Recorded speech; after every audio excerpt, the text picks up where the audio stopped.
retorno porque hay lecciones que debemos aprender. Una de las lecciones, muy duras por cierto, ha dejado el departamento de Tarija. A propósito del tema, un ex secretario general de la gobernación del departamento de Tarija, ex cívico, Valdemar Peralta, está con nosotros. Don Valdemar, ¿cómo le va? Comparto pantalla con usted, lo tengo ahí en pantalla. ¿Cómo le va? Muy buenas noches, un saludo, bienvenido a Sucre. Estimado Iván, un placer, muchísimas gracias por invitarme a tu programa, estoy muy contento de estar acá. Bueno, ahora estamos discutiendo la renta petrolera o la renta gasífera, como se quiera, como precisión. Esa renta está enfrentando a los pobladores del departamento de Chuquisaca, área urbana, área rural. ¿Qué lección debemos aprender del departamento de Tarija? Porque Tarija ha tenido también, como nosotros, una bonanza de recursos económicos producto del gas, margarita, huacaya, etc. Bueno, sin duda, las últimas 3 décadas han sido muy importantes para los ingresos del país. Más de 60.000 millones de dólares que ha generado la renta petrolera, y por la distribución que existe de regalías departamentales y por la distribución del IDH, que este impuesto que ha sido creado en 2005, el sur ha recibido muchísimos recursos. ¿Y cuál era el desafío, Iván? El sur tiene un modelo de economía patrimonial que ha generado y ha dividido la pobreza, ¿no? Y estos recursos, yo recuerdo el año 2000, en Tarija se hicieron las famosas mesas de concertación porque se decía que iba a llegar una gran fortuna y que iba a cambiar nuestra vida. Sin embargo, estos recursos que han pasado por Tarija, que contabilizamos, han sido más de 6.000 millones de dólares, subraya esa cifra, 6.000 millones de dólares, no han podido transformar el modelo de desarrollo de Tarija. Y han pasado las regalías, ¿no? Y el desarrollo, lamentablemente, se fue como un anhelo olvidado o la alcantarilla, porque lamentablemente no hubo la visión de pasar de una economía patrimonial a una economía de transición que genere prosperidad sostenible. El país y el sur tienen un modelo que genera prosperidad a partir de quemar recursos, de quemar regalías, y cuando las regalías dejan de ingresar, se ven los huesos y las canillas, y lamentablemente la pobreza retorna al punto de origen. Entonces, creo que esta disputa que se ha dado en el sur los últimos 20 años del control de la administración, pero además vinculada a muchísimos hechos de corrupción, como se han podido desnudar a lo largo y ancho del país, tienen estos episodios que son totalmente lamentables, Iván. Pero el modelo de distribución de recursos económicos incluso fue personal, ¿no? De apoyo a la producción, PROSOL, como se llama, la distribución de los recursos económicos. ¿Por qué no dio resultado? ¿Por qué no hubo un control ahí, ¿no? Si debemos aprender de ello. Bueno, hay factores, ¿no? Primero, el endeble tejido institucional que promovía la corrupción, la falta de control desde diferentes ámbitos. En el sur el problema no fue la corrupción, fue la impunidad. Porque tú puedes visitar el sur del país y hay un montón de elefantes blancos. Yo escribí un libro sobre eso, pero no hay nadie tras las rejas. Y claro, eso abre la posibilidad de seguir avanzando en estos hechos que lo único que hacen es profundizar la corrupción. Pero yo quiero citarte con ejemplos qué es lo que ha ocurrido. El año 2013, actores vinculados al partido de gobierno presentan un proyecto de ley a la Asamblea de Tarija, en ese momento controlada por el MAS y con una gobernación a la cabeza Lino Condori del MAS, que recibe un proyecto para que se transfieran regalías del gobierno departamental a los municipios. ¿Qué dice la Asamblea? Dice que este proyecto era ilegal y además inconstitucional. Por ende, archiva el proceso. Perdón, el proyecto. Un ratito, don Valdemar, un ratito. Sí. O sea, ya una ley de distribución, de transferencia de recursos de la gobernación, del Ejecutivo, a los municipios del departamento de Tarija. O sea, aquí no estamos descubriendo la pólvora, ¿no? Correcto. Y ese proyecto es archivado por la misma Asamblea porque lo definen como ilegal y como inconstitucional, ¿no? Pueden recurrir a los archivos de la Asamblea Departamental de Tarija y van a corroborar que lo que le digo es totalmente correcto. Bueno, el año 2005 llega Adrián Oliva a encabezar el gobierno departamental y el año 2016 ingresa un similar proyecto de ley. Pero como el control de esos recursos ya no los tenía un partido determinado, y la mayoría la seguían controlando en la Asamblea Legislativa Departamental, ¿cuál crees que ha sido el resultado del informe? Bueno, antes no se podía, pero ahora se puede. Y ingresó a Tarija después de una herencia muy dura cuando Adrián Oliva ingresó al gobierno departamental, la deuda de inversión, o sea, solamente proyectos de inversión superaban los 8.000 millones de bolivianos. Escucha esa cifra, Iván, 8.000 solo de inversión. Entonces, Lino Cóndor licitó como si los ingresos estarían en 4.500 millones todos los años y en 2014 se derrumba el petróleo. Entonces, tú trabajas en cierto lugar, te he ganado 10.000, me voy a endeudar por los próximos 20 años porque gano 10.000. Cuando resulta que ganas 3.000, pero ya te has endeudado.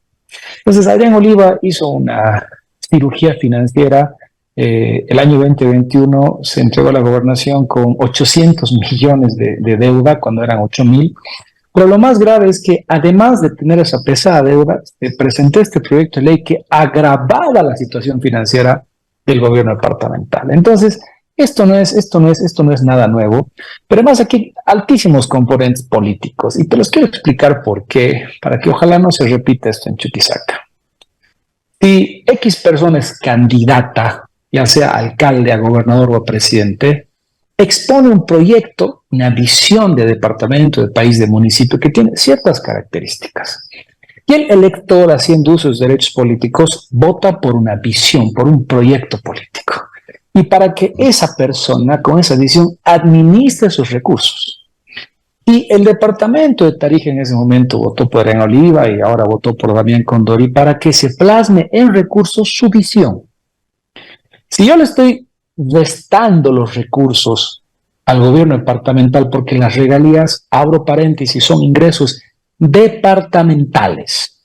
Vos ves la Constitución, establece que las regalías son departamentales, la ley de autonomías también establece lo mismo, y son para que se ejecuten las 33 competencias que tienen los gobiernos departamentales que están reconocidas por la Constitución, pero además que plasmen la visión de X autoridad.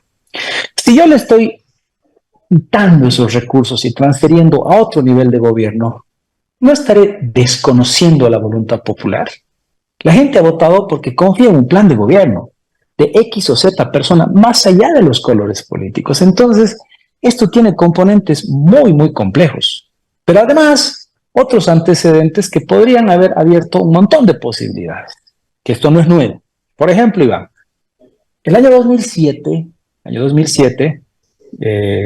Santa Cruz ingresa en una vorágine profunda de disputa de recursos, de provincias productoras, provincias no productoras, municipios, y Rubén Costas, con una gran capacidad de concertación, acompañamos también ese proceso desde la lucha cívica, propone un mecanismo de distribución del 50-40-10, ¿ya? Ese modelo de distribución de recursos ha hecho que hoy Santa Cruz tenga más de 2.000 comunidades, escucha la cifra, 2.000 comunidades con energía, con agua potable, con vinculación caminera. Pero aquí había un hecho que era ordenador, que el gobernador y el gobierno departamental jamás perdió la administración de esos recursos, que es lo que hoy no ocurre.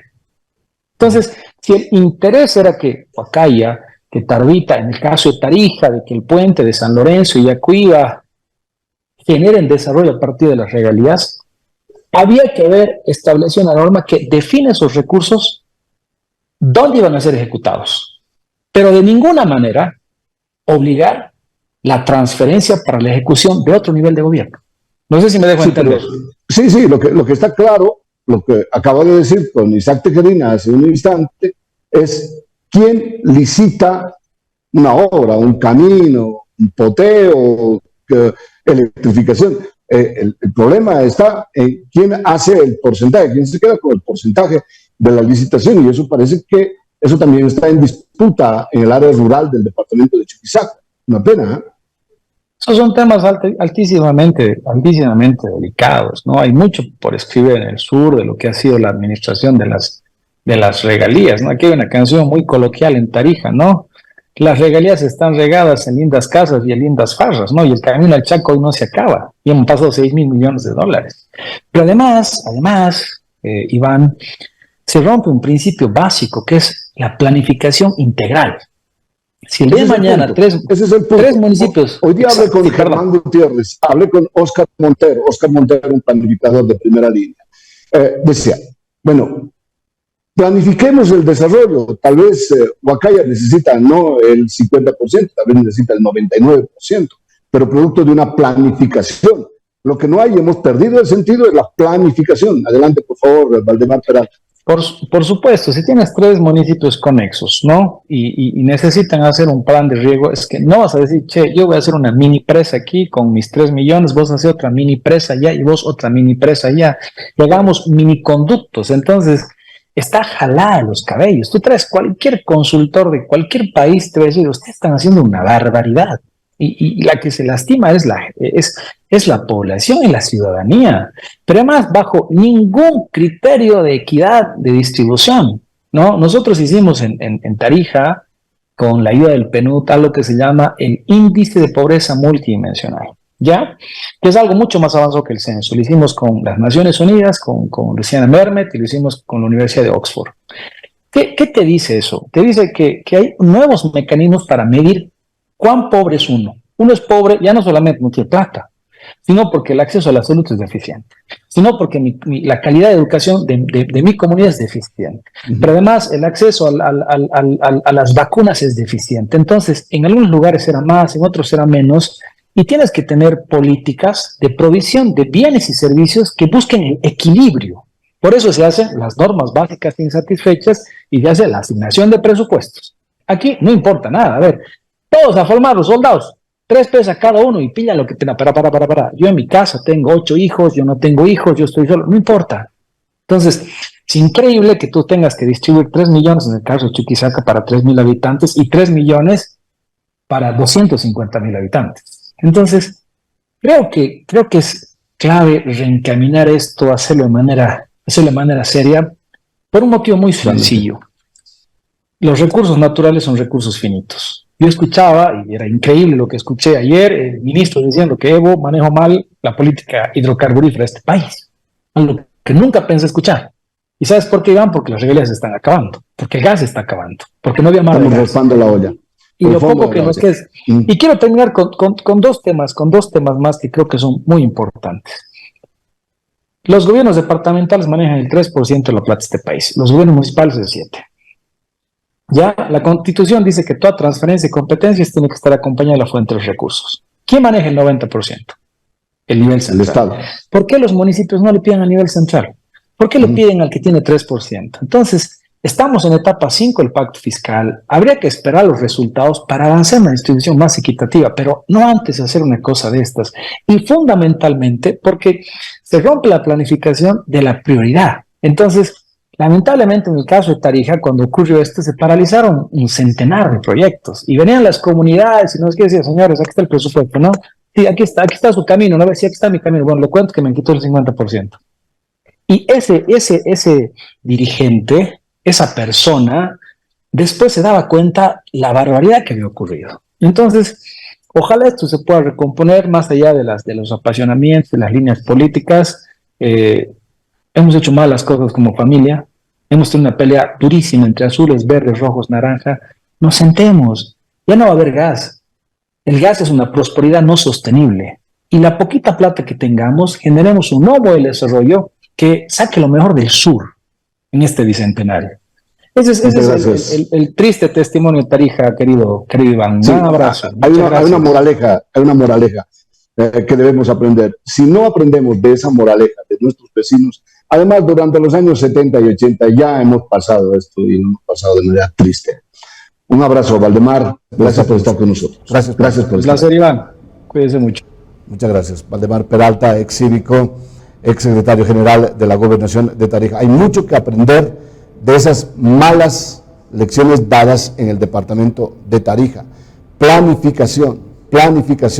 Si no planificamos, si al Estado boliviano le decimos que haga un pacto fiscal, ¿Por qué no hacemos en el departamento de Chuquisaca como una lección un pacto fiscal para decir por dónde van las cargas en este viaje? Decía que hay un camino que no se termina hacia el Chaco. Parece la misma realidad, es la misma realidad del departamento de Chuquisaca. Los recursos económicos se están acabando de los hidrocarburos. ¿Vamos a aprender esa lección o la vamos a perder?